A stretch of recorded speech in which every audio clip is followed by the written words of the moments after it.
하나님 말씀은 마태복음 28장 1절에서 15절까지 오늘 큐티 본문입니다. 제 성경은 51페이지입니다. 안식일이 다 지나고 안식일 후 첫날이 되려는 새벽에 막달라 마리아와 다른 마리아가 무덤을 보려고 갔더니 큰 지진이 나며 주의 천사가 하늘로부터 내려와 돈을 굴려 그 위에 앉았는데 그 형상이 번개 같고 그 옷은 눈같이 희근을 지키던 자들이 그를 무서워하여 떨며 죽은 사람과 같이 되었더라. 천사가 여자들에게 말하여 이르되 너희는 무서워하지 말라. 십자가에 못 박히신 예수를 너희가 찾는 줄을 내가 아노라. 그가 여기 계시지 않고 그가 말씀하신 대로 살아나셨느니라. 와서 그가 누우셨던 곳을 보라. 또 빨리 가서 그의 제자들에게 이르되 그가 죽은 자 가운데서 살아나셨고 너희보다 먼저 갈릴리로 가시나니 거기서 너희가 배우리라 하라. 보라 내가 너희에게 일렀느니라 하거늘 그 여자들이 무서움과 큰 기쁨으로 빨리 무덤을 떠나 제자들에게 알리려고 다름질할세 예수께서 그들을 만나 이르시되 평안하냐 하시거늘 여자들이 나아가 그 발을 붙잡고 경배하니 이에 예수께서 이르시되 무서워하지 말라. 가서 내 형제들에게 갈릴리로 가라 하라. 거기서 나를 보리라 하시니라. 여자들이 갈 때 경비병 중 몇이 성에 들어가 모든 된 일을 대제사장에게 알리니 그들이 장로들과 함께 모여 의논하고 군인들에게 돈을 많이 주며 이르되 너희는 말하기를 그가 제자들이 밤에 와서 우리가 잘 때 그를 도둑질하여 갔다 하라. 만일 이 말이 총독에게 들리면 우리가 권하여 너희를 근심하지 않게 하리라 하니 군인들이 돈을 받고 가르친 대로 하였으니 이 말이 오늘날까지 유대인 가운데 두루 퍼지니라. 아멘. 기독교는 새벽의 종교입니다. 성경에 하나님은 새벽에 찾아오셨다 하는 그런 말씀이 있습니다. 하나님께서는 새벽에 찾아오시기를 좋아하셨습니다. 시편 57편 8절에도 보면 내가 새벽을 깨우리로다. 46절 5절에 보면 새벽에 하나님이 도우시니라. 하나님께서는 이스라엘 백성들에게 주신 가장 큰 축복이 뭐냐면 말씀입니다. 율법이죠.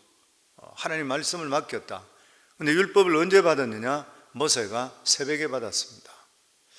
또 뿐만 아니라 여리고성이 무너질 때도 일곱째 날 새벽이라 그렇게 말씀했습니다.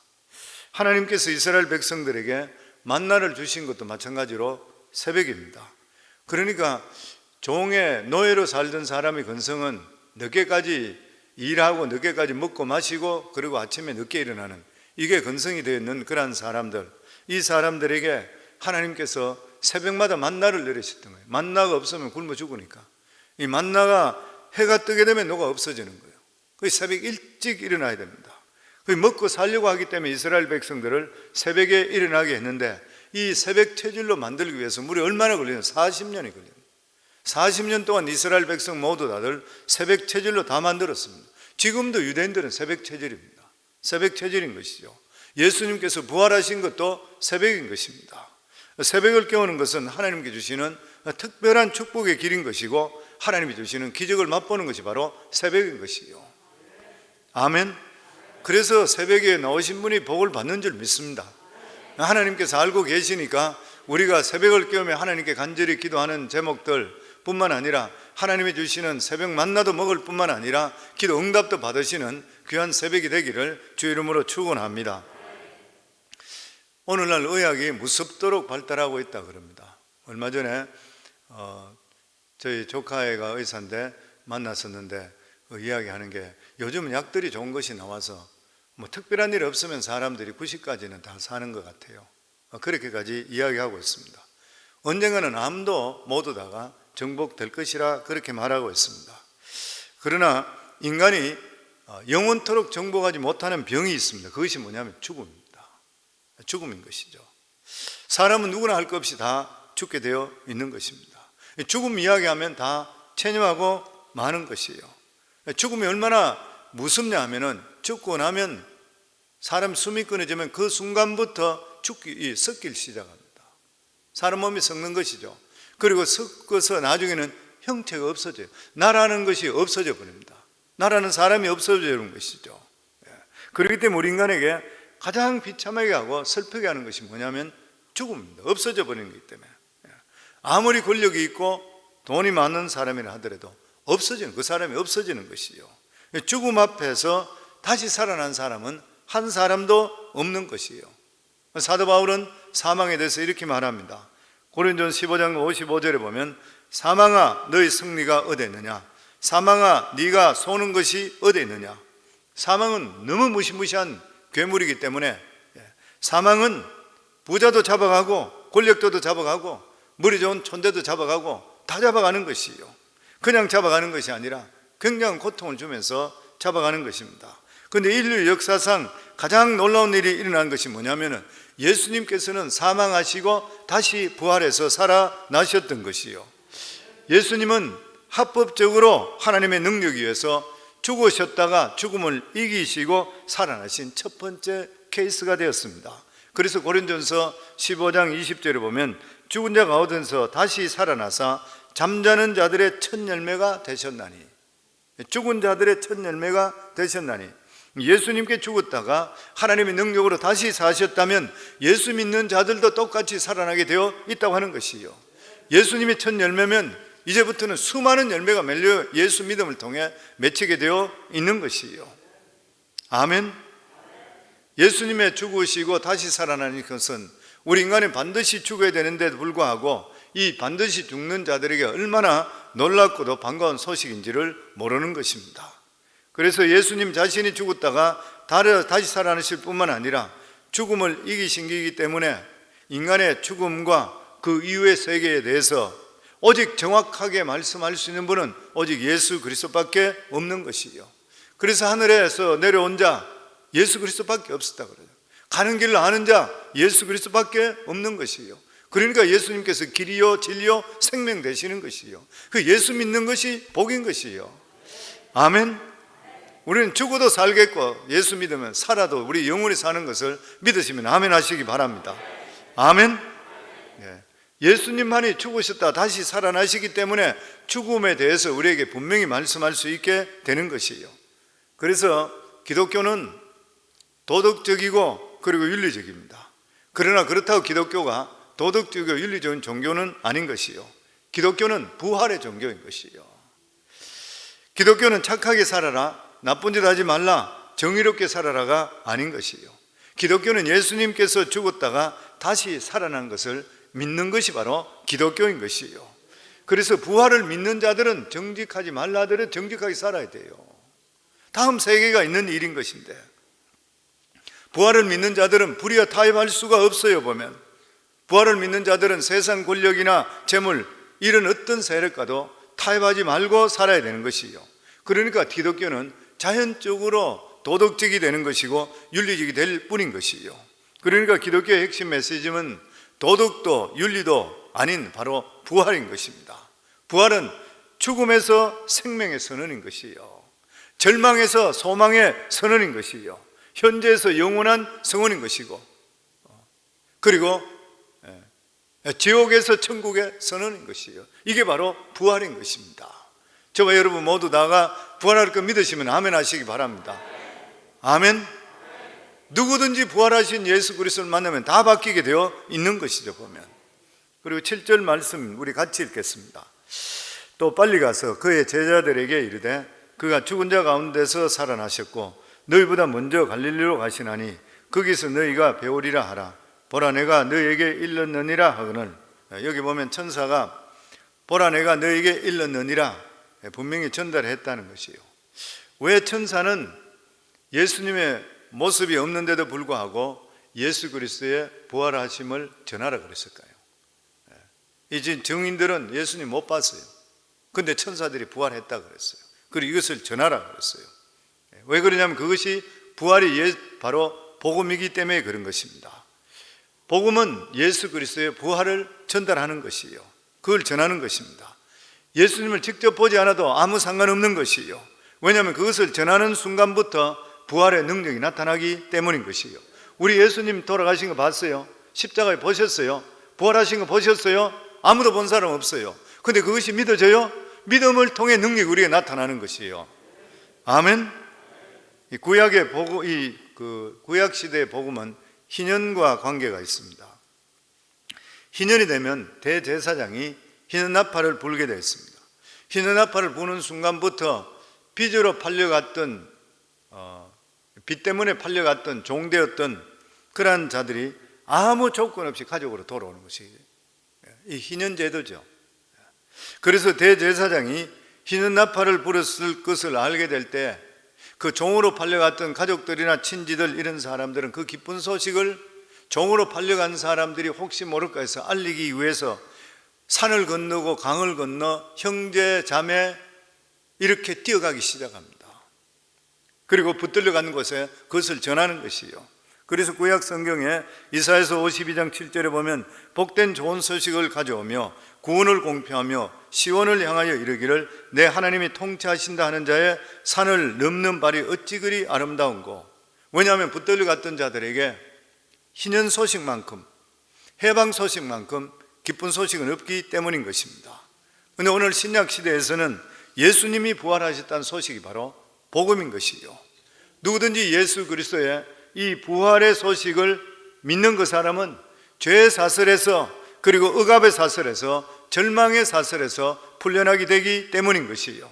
그래서 예수님께서 이 공생애를 처음 시작하실 때 누가복음 4장 18절에 보면 이렇게 말씀했습니다. 포로된 자에게 자유를, 눈먼 자에게 다시 보게 함을 전파하며 눌린 자를 자유롭게 하고 가난한 자에게 복음이 전파된다. 이게 바로 예수 그리스도께서 처음 시작할 때 말씀하셨던 복음인 것이요. 이것이 바로 주님의 은혜의 해가 전파되는 것이요. 이 은혜의 해가 바로 희년인 것입니다. 그러면서 누구든지 간에 부활을 믿게 되면 바로 해방되게 되었습니다. 죄에서 해방되게 되어 있는 것이고 비참함에 해방되어 있고 억누름에서 해방되게 되어 있는 것이요. 그래서 천사는 예수 그리스도의 부활을 빨리 전하라 그랬던 것이요. 그랬을 때에 8절 말씀입니다. 같이 읽습니다. 그 여자들이 무서움과 큰 기쁨으로 빨리 무덤을 떠나 제자들에게 알리려고 달려갈세.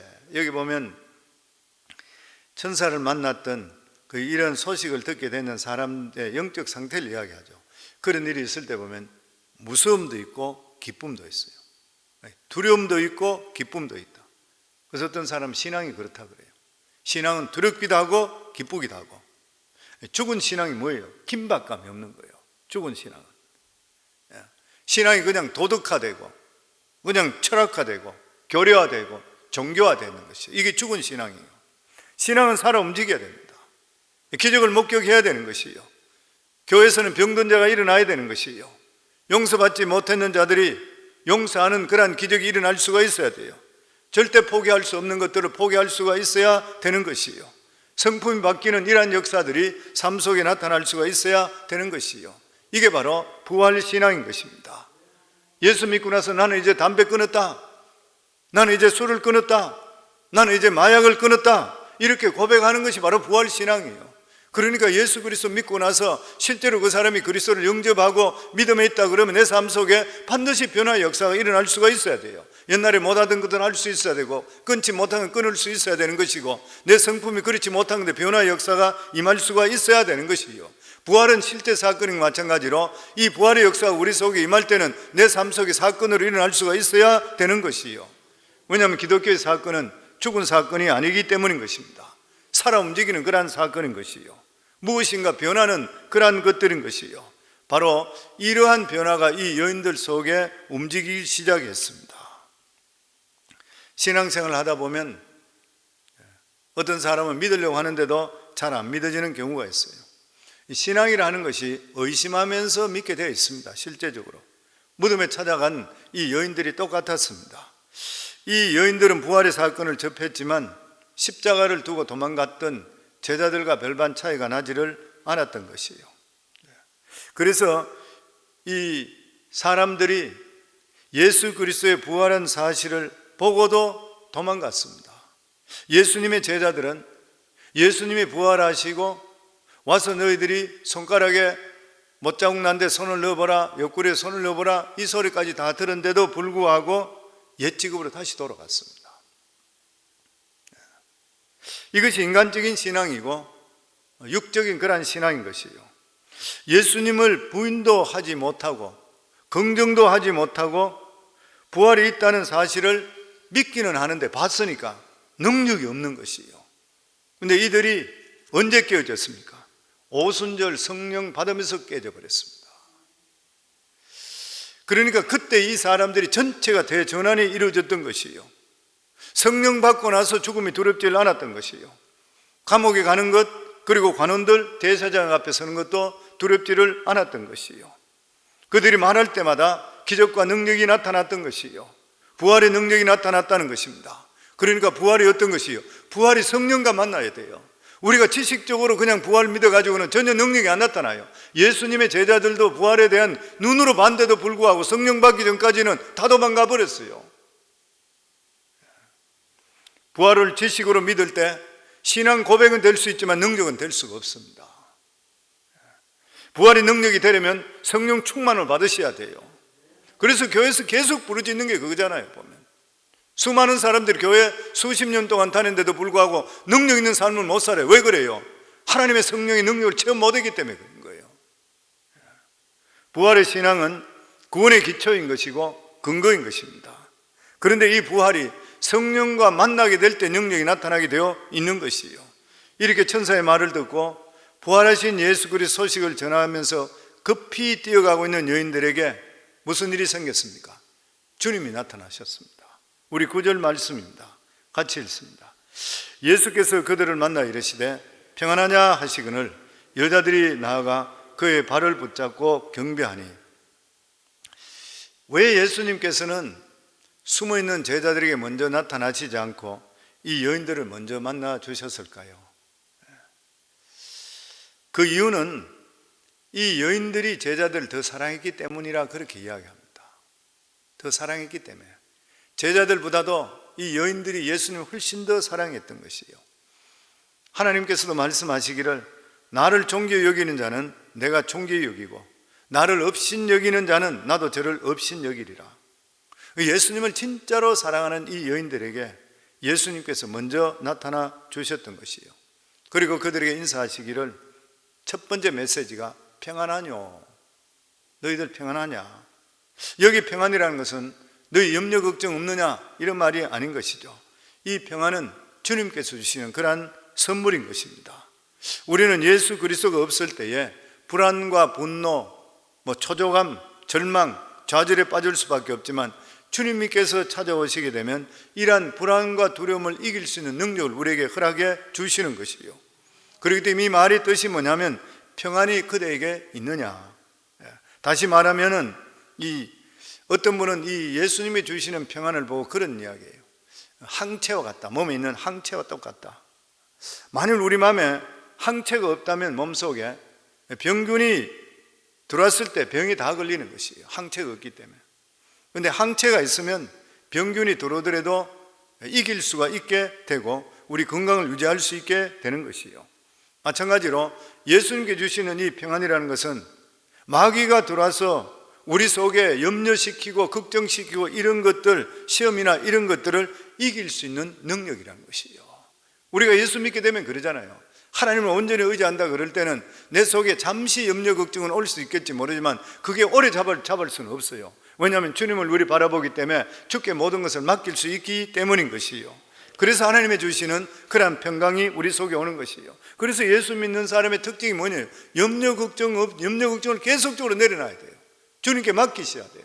그리고 내 마음속에 하나님의 주시는 내 마음에 문제가 해결이 안 된데도 불구하고 내 속에 평강이 있는 것이 이게 주님께 주시는 평강인 것이에요. 이 평강을 주님께서 주시기를 원하시는 것입니다. 아멘.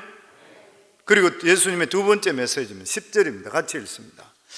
이에 예수께서 이르시되 무서워하지 말라. 가서 내 형제들에게 갈릴리로 가라 하라. 거기서 나를 보리라 하시니라.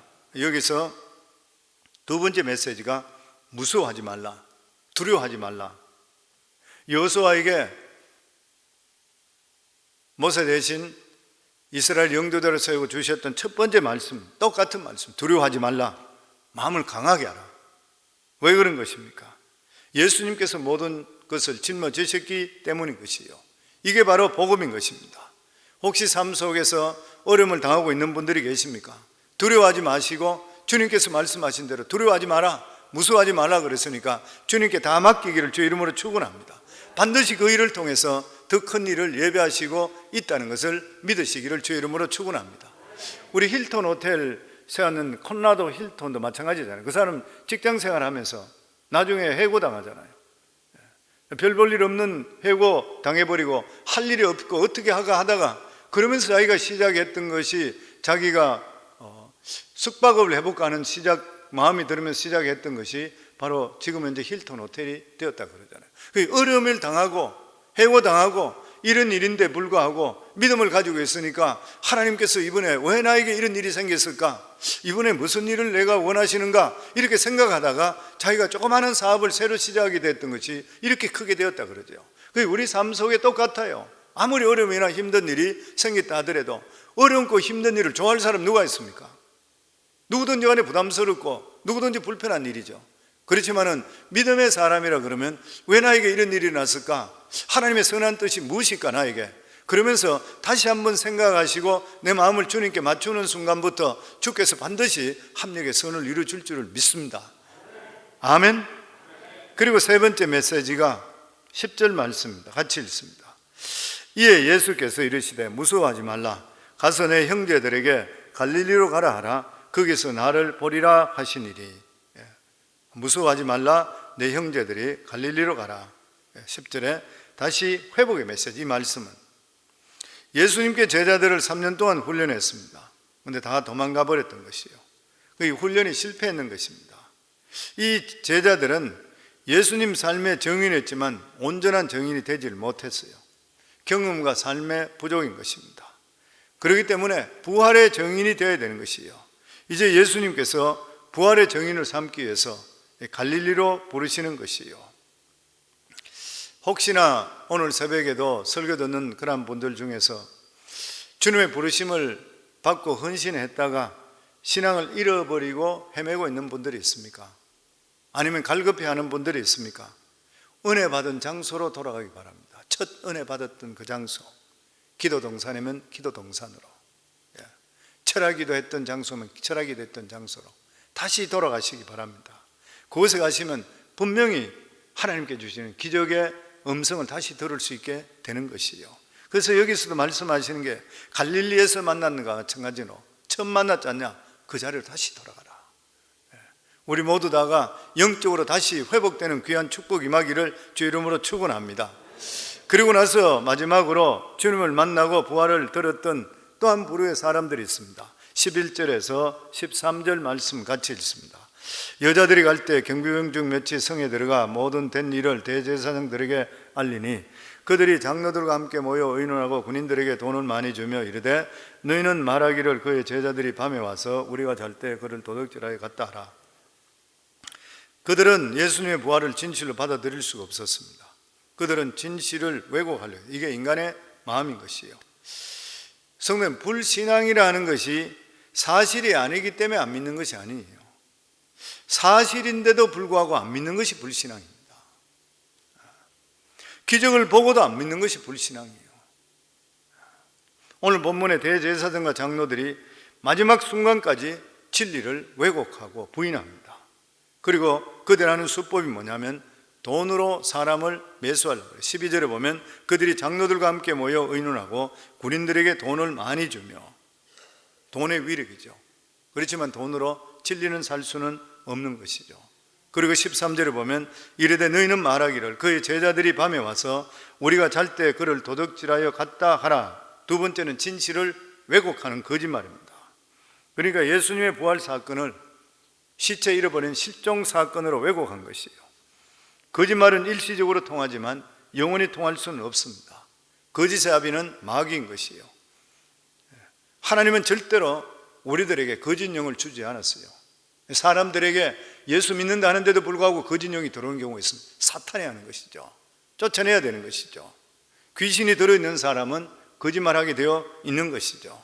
그리고 14절에 보면 만일 이 말이 총독에게 들리면 우리가 권하여 너희로 근심하지 않게 하리라 하니, 이 말은 혹시 너희가 거짓말에 들켜도 안심해라. 내가 빌라도 총독에게 벌써 손을 쏘 놓았다. 윗선에게 손을 쏘 놨으니까 안심하고 거짓말을 퍼뜨려도 좋다. 이렇게 타협하면 결국 망하는 것이죠. 그래서 15절에 보면 군인들이 돈을 받고 가르친 대로 하였으니 이 말이 오늘날까지 유대인 가운데 두루 퍼지니라. 역사란 이 군병들이 소문낸 것처럼 거짓으로 기록될 수가 실제로 있습니다.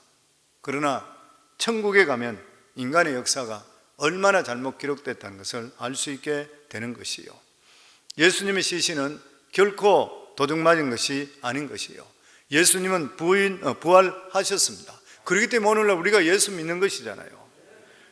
그 부활하신 예수님께서는 오늘도 이 자리에 와 계시고 우리들의 기도를 들으시고 우리 예배를 받아 주시는 것이요, 사랑하는 성도 여러분, 예수님은 부활하셨습니다. 그리고 저희들도 언젠가는 부활하게 되어 있는 것이요, 우리는 죽음을 뛰어넘을 수 있는 이러한 능력을 하나님께서 허락해 주셨는 것이요, 그래서 우리 삶 속에 주의 성령으로 늘 충만을 사모하기를 주의 이름으로 축원합니다. 성령 충만해야지 승리할 수 있는 삶을 살아갈 수 있게 되는 것이요, 오늘도 우리 성령님을 사랑하고 사모하고 인정하시면 아멘 하시기 바랍니다. 오늘도 성령 충만한 복된 하루가 되기를 주의 이름으로 축원합니다.